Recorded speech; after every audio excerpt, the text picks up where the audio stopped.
ঠিক আছে।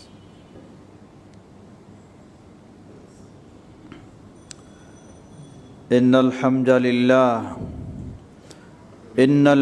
لله نحمده ونستعينه ونستغفره ونعوذ بالله من شرور أنفسنا ومن سيئات أعمالنا ومن يهده الله فلا مضل له ومن يضلل فلا هادي له وأشهد أن لا إله إلا الله وحده لا شريك له وأشهد أن محمدًا عبده ورسوله يا أيها الذين آمنوا اتقوا الله حق تقاته ولا تموتن إلا وأنتم مسلمون أما بعد فإن خير الحديث كتاب الله وخير الهدي هدي محمد صلى الله عليه وسلم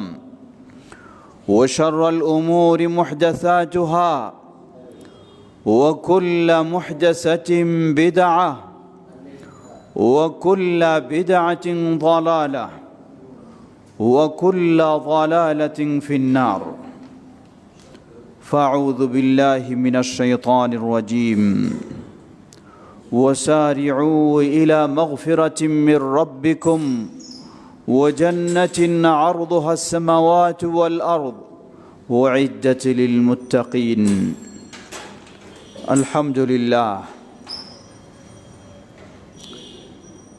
শুরুতে আবারও প্রশংসা জ্ঞাপন করছি সেই আল্লাহ সুবহানাহু ওয়া তাআলার, যার বিশেষ তৌফিকে আমরা তার দিনের পথে চলার সৌভাগ্য লাভ করেছি, যিনি আমাদেরকে রমাদান মুবারক মাসে পৌঁছার এবং রমাদানের সিয়াম কিয়াম ও যাবতীয় ইবাদত করার তৌফিক দান করেছেন। সেই আল্লাহ সুবহানাহু ওয়া তাআলার প্রশংসা জ্ঞাপনার্থে বলি আলহামদুলিল্লাহ। অতঃপর অসংখ্য সালাতু সালাম পেশ করছি প্রিয় রাসূল মুহাম্মদ সাল্লাল্লাহু আলাইহি ওয়াসাল্লাম, তাঁর আসহাবে কেরাম, আহলে বাইত, শেষ দিবস পর্যন্ত তাঁর প্রতিটি একনিষ্ঠ অনুসারীদের উপর। সমবেত মুসল্লিবৃন্দ, রমাদান মাস কল্যাণের প্রতিযোগিতার মাস, ভালো কাজে দ্রুত অগ্রসর হওয়ার মাস। সাধ্যপক্ষে সকলেই চেষ্টা করে যাচ্ছি। আল্লাহ আমাদের সকল ভালো কাজগুলিকে কবুল করে নিন, ভালো পথে আমাদেরকে বাকি জীবন অটল থাকার তৌফিক দান করুন। সমবেত মুসল্লিবৃন্দ, রমাদান ইসলামের চতুর্থ রোকন। ইসলামের তৃতীয় রোকন হল যাকাত।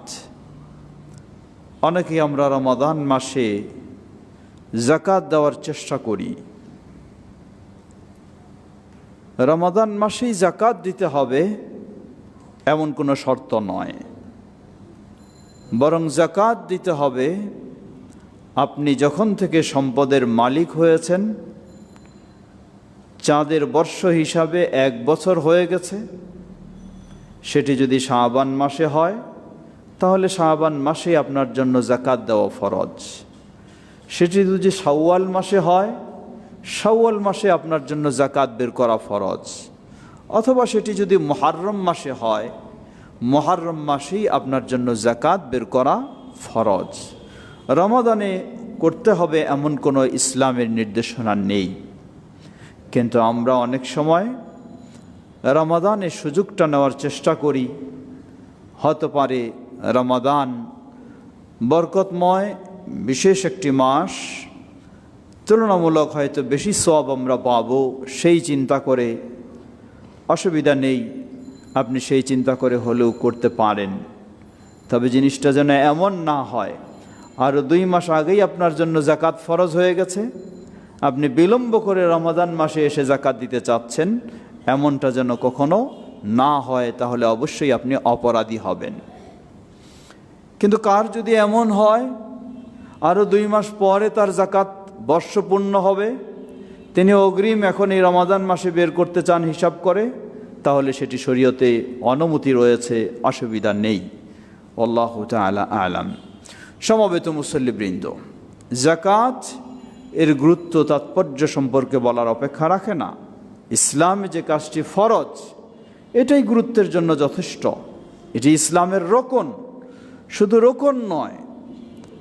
আবু বকর সিদ্দিক রাদিয়াল্লাহু আনহু তিনি বলেন, ওয়াল্লাহি, তরবারি উঁচু করে তিনি বলছেন, ওয়াল্লাহি লা উকাতিলান্না মান ফাররাকা বাইনাস সালাতি ওয়াজ যাকাহ, আল্লাহর কসম করে বলছি, এই তরবারি দিয়ে তার বিরুদ্ধে আমি যুদ্ধ করব যে যাকাত এবং সালাতের মাঝে পার্থক্য সৃষ্টি করে। এর মানে সালাত ফরজ কিন্তু যাকাত ফরজ নয়, এমনটা কেউ যদি মনে করে তাহলে সে ঈমানদার থাকতে পারবে না।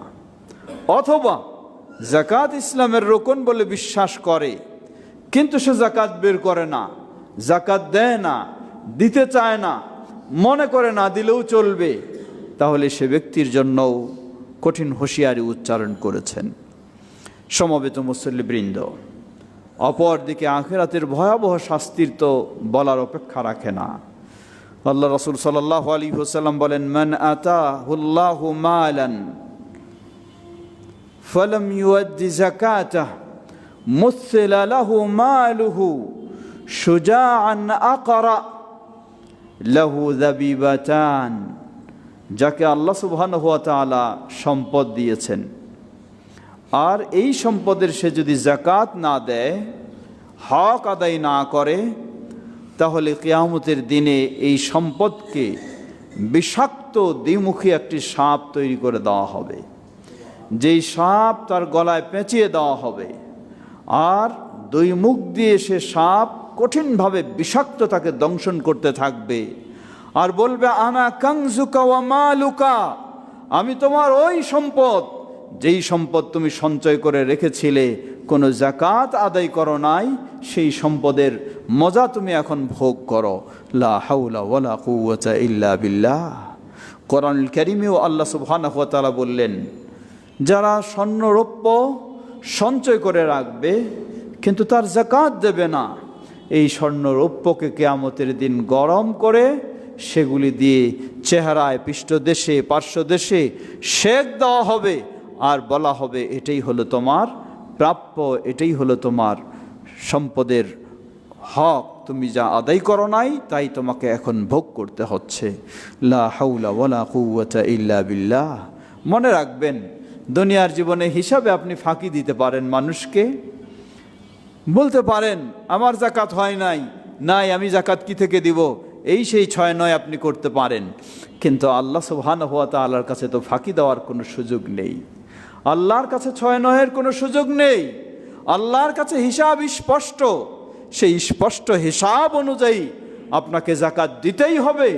যদি না দেন তাহলে হতে পারে দুনিয়ার জীবনও আল্লাহর পক্ষ থেকে শাস্তি আপনার জন্য নেমে আসতে পারে, অপরন্তু আখিরাতের জীবনে তো শাস্তি থাকবেই, এতে কোনো সন্দেহের সুযোগ নেই। অতএব আসুন আল্লাহকে ভয় করি। যাদেরকে আল্লাহ সম্পদ দিয়েছেন, আমরা যেন সেই সম্পদের যথাযথভাবে যাকাত প্রদান করার চেষ্টা করতে পারি। আল্লাহ আমাদের সকলকে সে তৌফিক দান করুন। সমবেত মুসল্লিবৃন্দ, বুঝলাম যাকাত দিতে হবে। কিভাবে যাকাত দেব? খুব সংক্ষিপ্ত সময়ে যাকাতের বিষয়টি একটু আলোকপাত করতে চাই, খুতবার সময় সীমাবদ্ধ। সাধারণত যাকাত কয়েক শ্রেণীর সম্পদের যাকাত হয়ে থাকে। যাকাতের ক্ষেত্রে শর্ত হলো যাকাতদাতাকে মুসলিম হতে হবে, যাকাতদাতাকে সম্পদ পরিমাণের মালিক হতে হবে। এখানে বয়স্ক হওয়া শর্ত নয়। কোনো অপ্রাপ্তবয়স্ক বালকও যদি সম্পদের মালিক হয়, ওয়ারিসি সূত্রে হোক বা যেই সূত্রে হোক, তাহলে সেই সম্পদ থেকেও যাকাত বের করতে হবে। তার অভিভাবক বা যে রয়েছে তাকেই সেটা থেকে অবশ্যই যাকাত বের করতে হবে। এখানে প্রাপ্তবয়স্ক হওয়া যাকাতের ক্ষেত্রে শর্ত নয়। প্রথম বিষয় হলো যে কয়েক শ্রেণীর সম্পদের যাকাত দিতে হয়। প্রথম হচ্ছে স্বর্ণ এবং রৌপ্য। কোনো ব্যক্তির একক মালিকানাধীনে যদি স্বর্ণ এবং রৌপ্য থেকে থাকে, শর্ত হলো একটি নির্দিষ্ট পরিমাণ।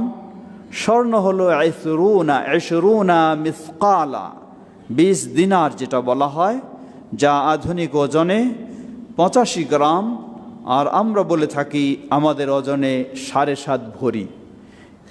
এই পরিমাণ স্বর্ণ কারো অধীনে যদি পূর্ণ 1 বছর থাকে, তা এই পরিমাণ বা তার চেয়ে বেশি, তাহলে সেই স্বর্ণ থেকে শতকরা 2.5% হিসাবে জাকাত বের করতে হবে। 40 ভাগের 1 ভাগ হিসাবে তাকে জাকাত বের করতে হবে। রৌপ্য 100 দিরহাম, 200 দিরহাম, যা আধুনিক ওজনে 595 গ্রাম, আমরা বলে থাকি 52.5 ভরি। কারো যদি 52.5 ভরি পরিমাণ রৌপ্য থাকে, তার অধীনে পূর্ণ 1 বছর থাকে, তাহলে সেখানে এই পরিমাণ বা তার চেয়ে বেশি হয়, তাহলে 40 ভাগের 1 ভাগ তথা শতকরা 2.5% হিসাবে তার জাকাত বের করতে হবে। স্বর্ণ রৌপ্য দুটো একত্র করে নয়, দুটো ভিন্ন ভিন্ন জিনিস। স্বর্ণ রৌপ্য যদি অলংকার হয়, স্বর্ণ রৌপ্য যদি কারো কাছে অলংকার হিসাবে থাকে, তাহলে এর জাকাত হবে কি না এ নিয়ে কিছু মতামত রয়েছে। তবে মতামতের মূল কারণ হলো কিছু হাদিস, যেই হাদিসগুলিকে যারা গ্রহণযোগ্য বলেছেন তারা জাকাত দেওয়াটাই সঠিক বলেছেন। যেমন একটি হাদিস, আল্লাহ রাসূল সাল্লাল্লাহু আলাইহি ওয়াসাল্লামের কাছে একজন মহিলা আসলেন, যার সাথে একটি ছোট বাচ্চা, যেই ছোট বাচ্চার 2 হাতে মোটা 2টি স্বর্ণের চুড়ি পরা ছিল। নবী সাল্লাল্লাহু আলাইহি ওয়াসাল্লাম জিজ্ঞাসা করলেন, তুমি কি এই স্বর্ণের জাকাত দাও? তিনি বললেন, না, জাকাত দেই না। বললেন, তোমার জন্য কি আনন্দদায়ক হবে যে তোমাকে জাহান্নামের চুড়ি এই ধরনের কিয়ামতে পরায় দেওয়া হবে? সেটি কি তোমার জন্য আনন্দদায়ক হবে জাকাত যদি না দাও? এর মানে বুঝালেন, যদি তুমি এর জাকাত না দাও, তাহলে এর বিনিময়ে তোমাকে জাহান্নামের শাস্তি ভোগ করতে হবে।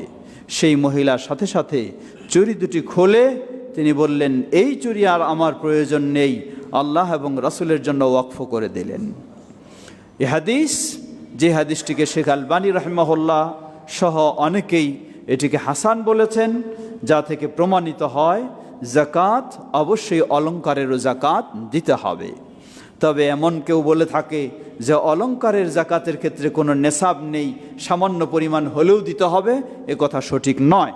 কারণ তার সেই চুড়ি 2টি সামান্য ছিল না, হাদিসে বলা হয়েছে মোটা 2টি চুড়ি। কারণ 2টি মোটা চুড়ি যদি হয়, তাহলে 7.5 ভরি হওয়া খুব বেশি অসম্ভব নয়, অবশ্যই আরও বেশি হতে পারে। সুতরাং এই ক্ষেত্রেও সেখানে নেশাব হতে হবে। এই সব বর্ণনাগুলির আলোকে আমরা বলবো অলংকারের জাকাত দেওয়াটা হলো নিরাপদ।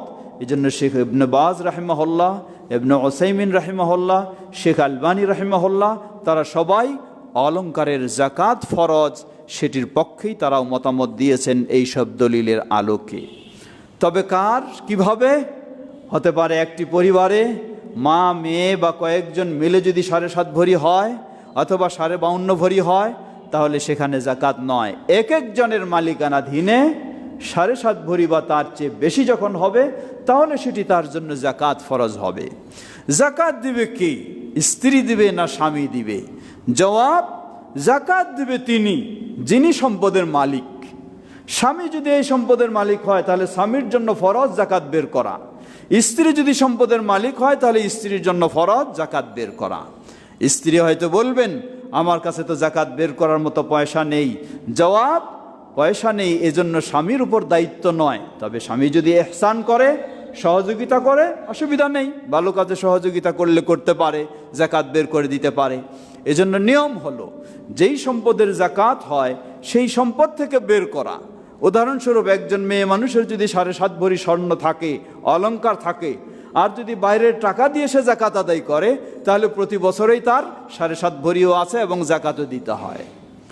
অপরন্তু যদি সে কি করে, এই 7.5 ভরি থেকে 40 ভাগের 1 ভাগ হিসাবে জয় আনা হয়, তয় আনা যদি বের করে ফেলে, তাহলে সামনের বছর তো আর তার কাছে 7.5 ভরিও নেই, তাকে আর জরিমানাও দিতে হবে না।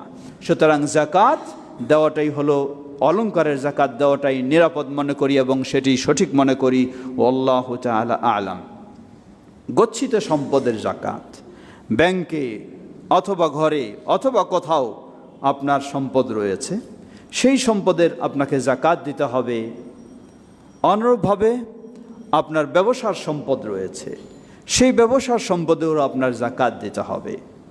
গচ্ছিত সম্পদ অর্থ অথবা ব্যবসার সম্পদ, এর জাকাত কি সিস্টেমে? তা হলো মূল পুঁজিটা আপনি লক্ষ্য করবেন। হতে পারে আপনার এই ব্যাংকে কিছু টাকা, ওই ব্যাংকে কিছু টাকা, ওই ব্যাংকে কিছু টাকা, খালি এক ব্যাংক আপনি লক্ষ্য করবেন না। আপনি লক্ষ্য করবেন আপনি কত টাকার মালিক। সেটি 10 ব্যাংকেও থাকতে পারে, 10 জায়গাও থাকতে পারে, সবটাই আপনাকে একসাথে যোগ করতে হবে। যোগ করার পর সেটি যদি 7.5 ভরি স্বর্ণের সমমূল্যের হয়, আপনার ব্যবসার যে পুঁজি, যেই পুঁজি দিয়ে আপনি ব্যবসা শুরু করেছেন, এটা যদি 7.5 ভরি স্বর্ণের সমমূল্যের হয় এবং পূর্ণ 1 বছর আপনার মালিকানাধীন এটা থাকে, মাঝে আবার হারিয়ে গেছে, কমে গেছে, তারপরে এসেছে, তাহলে নয়, পূর্ণ এই পরিমাণ। এর চেয়ে আরও বাড়তিটা কম বেশি হতে পারে, কিন্তু কমপক্ষে সবসময় 12 মাস আপনার কাছে 7.5 ভরির পরিমাণ ছিল, তাহলে আপনার জন্য জাকাত ফরজ হবে। সেখানে আপনি শতকরা 2.5 টাকা অর্থাৎ 40 ভাগের 1 ভাগ হিসাব করে আপনি জাকাত বের করবেন। চতুর্থ, গৃহপালিত পশু। গৃহপালিত পশুর ক্ষেত্রে জাকাতের জন্য এখানে কয়েকটি শর্ত। প্রথম শর্ত হলো আন তাকুনা সাইমা, প্রাণীটি হতে হবে এমন যেই প্রাণীটি বছরের অধিকাংশ সময় নিজে নিজে চরে বেড়ায়, এর পিছনে তেমন বেশি ব্যয় বহন করতে হয় না। আমাদের দেশের পরিস্থিতি অনুযায়ী বোঝা যায় এমন প্রাণী খুঁজে পাওয়াটা খুব কঠিন। দ্বিতীয়, এর নির্দিষ্ট একটি পরিমাণ রয়েছে। উট সর্বনিম্ন 5টি হলে, পূর্ণ 1 বছর হলে, গরু সর্বনিম্ন 30টি হলে, ছাগল সর্বনিম্ন 40টি হলে, এই ধরনের হিসাব রয়েছে। সেই পরিমাণ হলে এবং পূর্ণ 1 বছর হলে তারপর সেটাতে তার জাকাত ফরজ হবে। হতে পারে আমাদের দেশের পরিবেশ পরিস্থিতি অনুযায়ী এই ধরনের পশু পাওয়াটা খুবই, গৃহপালিত পশু পাওয়াটা খুবই কঠিন। প্রশ্ন আসতে পারে, কেউ গরুর খামার করেছেন, ডেইরি ফার্ম করেছেন, অথবা হাঁস মুরগির খামার করেছেন বা আরও কিছু, সেগুলির কি কোনো জাকাত নেই? হতে পারে আপনি 30টা নয় 130টাও আপনার গরু রয়েছে, আপনার ছাগল 40টা নয় কয়েকশো ছাগল রয়েছে, সেগুলির কি জাকাত হবে না? জবাব হ্যাঁ, সেটারও জাকাত হবে, কিন্তু সেটি গৃহপালিত পশু হিসাবে নয়, সেটি আপনার ব্যবসা হিসাবে, ব্যবসায়ী সম্পদ হিসাবে সেটার জাকাত আপনাকে হিসাব করে বের করতে হবে।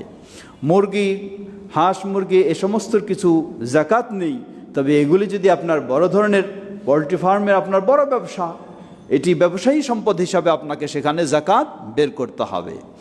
পঞ্চম, জমিন থেকে উৎপাদিত ফসলের জাকাত। জমিন থেকে উৎপাদিত ফসলের জাকাতের ক্ষেত্রে শর্ত হলো, প্রথম শর্ত হলো একটি নির্দিষ্ট পরিমাণ, খামসাত আউসুক।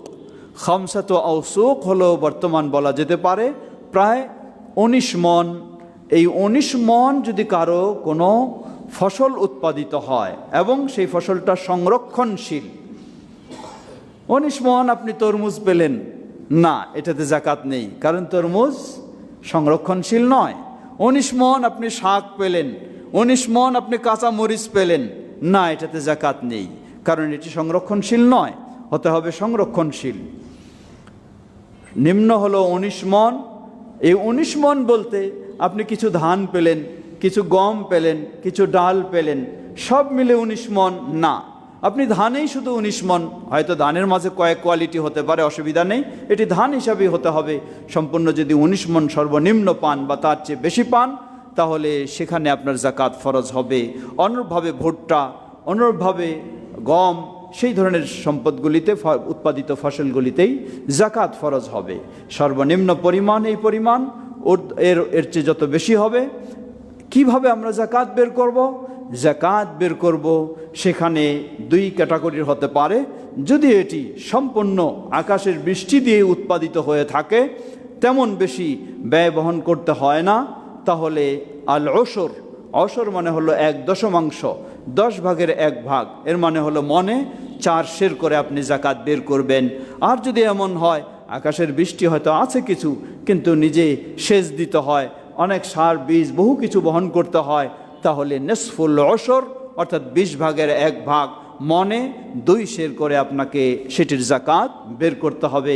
আমরা চেষ্টা করব কোরআন এবং সুন্নাহ অনুযায়ী আল্লাহ যাকে যে পরিমাণ সম্পদ দিয়েছেন আল্লাহকে ভয় করে আল্লাহর শাস্তি থেকে বাঁচার লক্ষ্যে, এবং জাকাতের যে একটি কল্যাণকর দিক রয়েছে তা হলো অসহায় দুস্থ দরিদ্র তাদের সহযোগিতা, এই বিষয়টিও খেয়াল রেখে আমরা সকলেই জাকাত বের করার চেষ্টা করব।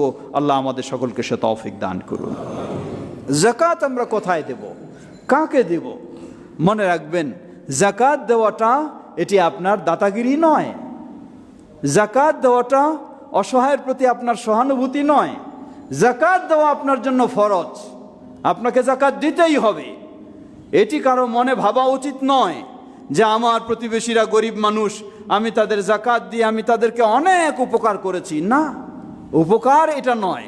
উপকার হবে আপনি যদি সাধারণ অর্থ থেকে তাদেরকে দান করেন, তখন আপনি বলতে পারবেন যে আমি তাদের প্রতি ইহসান করেছি, উপকার করেছি। আর জাকাত তো হলো আপনার জন্য ফরজ, নিঃশর্তে আপনাকে কাউকে জাকাত দিতে হবে। অনেক সময় আমরা এমন ভাব দেখাই যে গরিব মানুষ এসেছে, আমি মনে হয় অনেক কিছু দান করলাম, আসলে দিলাম আমি কি, জাকাতের টাকা দিলাম। আপনার জাকাতও হবে না, আপনার দানও হবে না, কোনোটাই হবে না। কারণ আপনি জাকাতের পয়সা দিয়ে আপনি দাতাগিরি দেখাবেন, এই দান আপনার নয়, এটি কোনো দান নয়, এটি জাকাতও আদায় হবে না, দানও হবে না, এটি ক্লিয়ার মনে রাখবেন। আপনাকে জাকাত দিতে হবে নিঃশর্তে, আল্লাহর সন্তুষ্টি অর্জনের জন্য ফরজ হয়েছে আপনার উপরে। কেউ আপনাকে ভালো বলুক আর নাই বলুক, কেউ আপনার উপকার করুক আর নাই করুক, সে যদি দরিদ্র হয়, উপযুক্ত হয়, তাহলে আপনাকে তাকে দিতেই হবে। এটা হলো জাকাত। আর আপনার বাড়িতে কাজ করে অথবা আপনার প্রতিবেশী থাকে, আপনার প্রতি সে ভালো হয়তো আচরণ করেনি, অথবা আপনার সাথে ভালো সেবা দেয়নি, অথবা আপনি হেল্প চেয়েছেন করেনি, তাই আপনি বলবেন তোমারে এত কিছু দিলাম, জাকাত দিলাম, তুমি আমারে কিছুই করলা না, আপনার জাকাত বাতিল, আপনার জাকাত বাতিল। এই শর্তে জাকাত নয়, জাকাত এটি আপনার জন্য ফরজ। আমরা অনেক সময় জাকাতটাকে দান হিসাবে দেখাতে চাই, না, কোশ্চিন কালেও নয়, এটি আপনার দান নয়, এটি আপনার ফরজ কাজ, আপনাকে করতেই হবে, এটা দিতেই হবে। কেউ লোক আর নাই লোক, কেউ আপনার প্রতি ভালো আচরণ করুক আর নাই করুক, সেটি তার বিষয়, কিন্তু আপনাকে অবশ্যই জাকাত বের করতে হবে। এটি ফরজ বিষয় হিসাবে মনে করেই কারো সহানুভূতি দেখাচ্ছেন আপনি, এই নিয়ত করে নয়। আল্লাহ আমাদের সেভাবেই সঠিকভাবে যেন বের করতে পারি তৌফিক দান করুন। জাকাত বন্টনের খাত আল্লাহ সুবহানাহু ওয়া তাআলা সূরা তাওবায় 60 নম্বর আয়াতে 8টি খাত উল্লেখ করেছেন, যা আমাদের সকলের কম বেশি জানা। সেই অনুযায়ী আমরা সেই খাতেই জাকাত ব্যয় করার চেষ্টা করব। এখানে একটি খাত রয়েছে ফি সাবিলিল্লাহ। ফি সাবিলিল্লাহ দ্বারা কাদের বোঝানো হয়? জবাব, ফি সাবিলিল্লাহ রাসূল সাল্লাল্লাহু আলাইহি ওয়াসাল্লামের যুগে সাধারণত ফি সাবিলিল্লাহ ছিল জিহাদ ফি সাবিলিল্লাহ। কিন্তু এখন আমাদের এই সময়ে জিহাদ ফি সাবিলিল্লাহ নেই এটা বলবো না, জিহাদ ফি সাবিলিল্লাহ এখনও রয়েছে, কিন্তু আমাদের এই পরিবেশ পরিস্থিতিতে সেই সশস্ত্র জিহাদ ফি সাবিলিল্লাহ এটি হতে পারে অবস্থা অনুযায়ী, প্রেক্ষাপট অনুযায়ী। তাহলে এখন কি আমরা এই ফি সাবিলিল্লাহ কিসে দেব? জবাব, ফি সাবিলিল্লাহ এই পদটি আমরা ব্যবহার করব যেটি ইসলামের কল্যাণে কল্যাণকর কাজ এমন বিষয়গুলির ক্ষেত্রে আমরা এক্ষেত্রে, যেখানে ইসলামের প্রচার, কারণ জিহাদ ফি সাবিলিল্লাহর একটি অন্যতম উদ্দেশ্য হলো ইসলামের প্রচার, ইসলামের প্রচার, ইসলামের বিস্তার, ইসলামের কল্যাণ। তাই এই জাতীয় যেগুলি কাজ রয়েছে সেগুলির ক্ষেত্রে আমরা এই জাকাত দিতে পারি। যেমন মাদ্রাসায় আপনি দিতে পারেন কতক শর্ত সাপেক্ষে। প্রথম শর্ত হলো এটি অবশ্যই হতে হবে দ্বীনি প্রতিষ্ঠান। দ্বীনি প্রতিষ্ঠান যদি না হয় তাহলে আপনার সেখানে জাকাত দেওয়ার সুযোগ নেই। অনেকে বিভিন্ন স্কুলে জাকাত দিয়ে থাকেন, না, এখানে জাকাত দেওয়া জায়েজ হবে না। আপনার কি দৃষ্টি থেকে আপনি জাকাত দেবেন স্কুলে? যদি স্কুলে দরিদ্র ছাত্ররা পড়ালেখা করছে, দরিদ্র হিসাবে তাদের হেল্প করেন, এটি আলাদা বিষয়, তাদেরকে দিবেন, স্কুলে নয়। স্কুল দ্বারা আমি বুঝাচ্ছি, কেউ হয়তো বলবেন যে আপনি স্কুলের বিরুদ্ধেই করছেন। না, স্কুলের বিরুদ্ধে নয়, আপনার জাকাতটা তো বৈধ হতে হবে। আপনি দিয়ে দিলেন, দেখাইলেন যে আমি এখানে অনেক দিলাম, আসলে দিলেন জাকাতের, আসলে আপনার তো জাকাত হয়নি, জাকাত আদায় হয়নি আপনার, আপনি ক্ষতিগ্রস্ত হলেন, আমার নয়, আপনার ক্ষতিগ্রস্ত হওয়া। সুতরাং যাকাত দিতে হবে শরীয়তসম্মত খাতে। স্কুল বা কোনো ক্লাব যেখানে দ্বীনি বিষয় নেই, সেটা কখনো যাকাতের খাত নয়, সেটি কোনোদিন যাকাতের খাত হতে পারে না। যদি মাদ্রাসা হয় তাহলে সেটি যাকাতের খাত হতে পারে, যেখানে অন্য কোনো সরকারি অনুদান নেই, কোনো ব্যবস্থা নেই, এবং অসহায় দরিদ্র ছাত্রদের সেখানে পড়ালেখার বিষয় রয়েছে। প্লাস এখানে একটি শর্ত আমরা খেয়াল রাখতে হবে, এই মাদ্রাসা যদি আবার বেদায়াতি মাদ্রাসা হয়, যেখানে বেদায়াতের শিক্ষা দেয়, চর্চা হয়, প্রসার হয়, না, আপনার জন্য জায়েজ নেই দেওয়া, যাকাতও দেওয়া জায়েজ নেই সেখানে। অথবা যদি শিরকি মাজারপন্থীদের মাদ্রাসা হয়, না, সেখানে আপনার জন্য দেওয়া জায়েজ নেই, এটাও দেওয়া হারাম, কারণ সেটি ইসলামের নাম দিয়ে চলছে, আসলে সেখানে ইসলাম নিষিদ্ধ কাজেই রয়েছে। সুতরাং সেই নিষিদ্ধ কাজে আপনি যাকাত দিয়েও তাকে হেল্প করবেন একদিক থেকে, সেটি কখনো বৈধ হতে পারে না। অতএব আপনার কাছে যদি কোনো তাওহীদপন্থী সুন্নাহপন্থী মাদ্রাসা নাও এসে থাকে, আপনার উচিত হবে খুঁজে নিয়ে সেখানে দেওয়া। আর পিছে পিছে যদি ঘুরে থাকে তবু আপনার সেখানে দেওয়া জায়েজ হবে না। আল্লাহ আমাদের সেভাবে বিষয়গুলি ভালোভাবে উপলব্ধি করে আমরা যেন সঠিক খাতে আমরা যাকাত দিতে পারি। আল্লাহ আমাদের সকলকে সে তৌফিক দান করুন। আমাদের যে সমস্ত প্রতিষ্ঠান রয়েছে সুপরিচিত, মাদ্রাসা মুহাম্মাদিয়া আরবিয়া রয়েছে, সেখানে দরিদ্রদের বিষয় রয়েছে, মাদ্রাসাতুল হাদিস রয়েছে, এবং আরও যেগুলি আমাদের বিভিন্ন জায়গা থেকে, আজকেও আমাদের সে কুমিল্লা থেকে এবং অনেক জায়গা থেকে মাদ্রাসাগুলি এসে থাকে, আমাদের যেগুলি পরিচিত আমরা জানি তাওহীদ সুন্নাহর আলোকে চলে, সেগুলিতে আপনারা সাধ্য অনুযায়ী, সম্ভব অনুযায়ী সেই যাকাত সেগুলিতে দেবেন। আশা করি সেটি ইনশাআল্লাহ যথাযথ হবে। ওয়াল্লাহু তাআলা আ'লাম ওয়া আখির দাওয়ানা আলহামদুলিল্লাহ রাব্বিল আলামিন।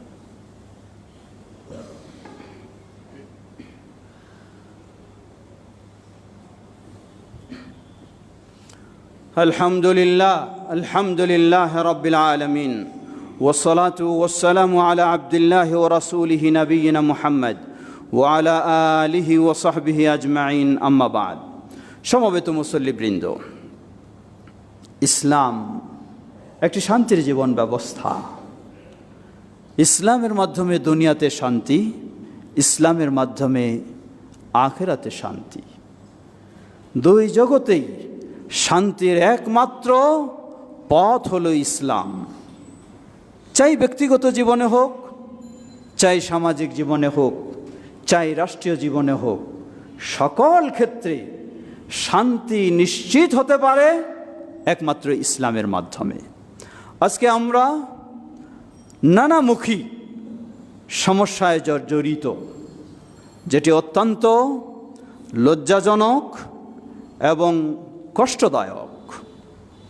সেই নিরপরাধ শিশুরাও আজকে জালেমদের জুলম থেকে রেহাই পাচ্ছে না।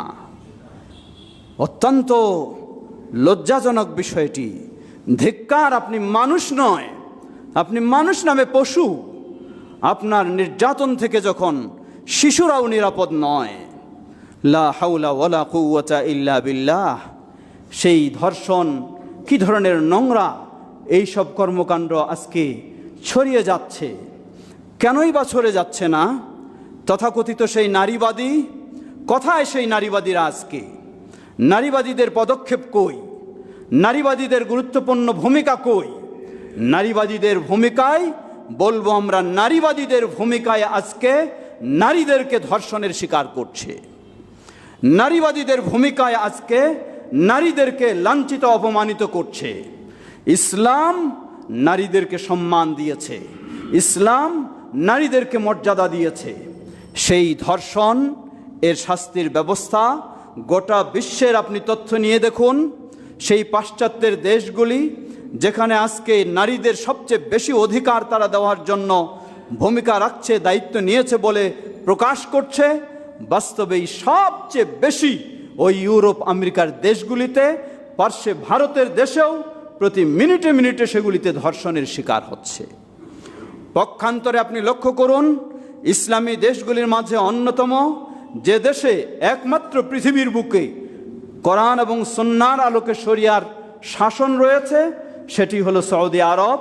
সেই সৌদি আরবে আপনি দেখুন, বাস্তব যেই ধর্ষণের বা এই জাতীয় নোংরা অপরাধের শাস্তির ব্যবস্থা কোরআন সুন্নাহ অনুযায়ী প্রয়োগ করা হয়, যার কারণে তুলনামূলক বলা যেতে পারে শূন্যের কোঠায় মানুষ তো শয়তানের প্ররোচনায় নোংরা কাজে খারাপ কাজে লিপ্ত হবেই, ভালো মানুষও হবে, কিন্তু যথাযথ ব্যবস্থা থাকার কারণে সেখানে তুলনামূলক আমরা ওই সমস্ত যারা নারীদের অধিকার দিয়ে নারীদেরকে ধর্ষণে লিপ্ত করছে, ধর্ষণের শিকার করছে, তাদের তুলনায় এই দেশগুলি অবশ্যই প্রমাণ করে যে ইসলামী ব্যবস্থাই হলো সত্যিকারী ব্যবস্থা।